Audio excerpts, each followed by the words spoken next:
ég að klára seinni æfingunum í dag og ég passa upp á sérstaklega núna þegar ég ólétt að láta blóðsykurinn ekki detta of mikið niður. Betra fyrir mig og alla í kringum mig. Þannig að ég ætla bara að gera mig boost. Auðveldra fyrir mig heldur en að fá mér eitthvað að borða beint eftir æfingu. Fljótur að melta það og fljótur að koma í niður. Já, þá erum við komin í eldhúsið í CrossFit Reykjavík og ég ætla að sýna ykkur það sem ég set í post-workout boostið minn. Ég ætla að hafa þetta bara einfaldan berjaboost hjá mér í dag. Ég ætla að nota frúsian, hálfan banana, jarðarber, tek svona 30 gram af próteini, reyna að velja náttúrulegt próteini í þetta og svo hendi ég kannski klökum og mögulega smá engi fyrir honni til að spæsa þetta aðeins upp.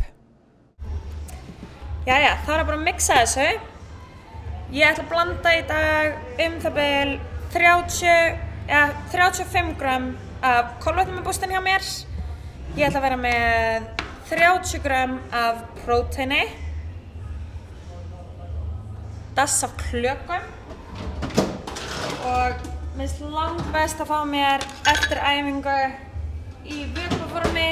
Það er upptakan fljótlegri og ég ætla að sleppa því að setja neina fitu í þetta. Það sem að fitan hægir á upptöku, þannig að ég ætla bara að hafa þetta kolvetni og próteindrykk.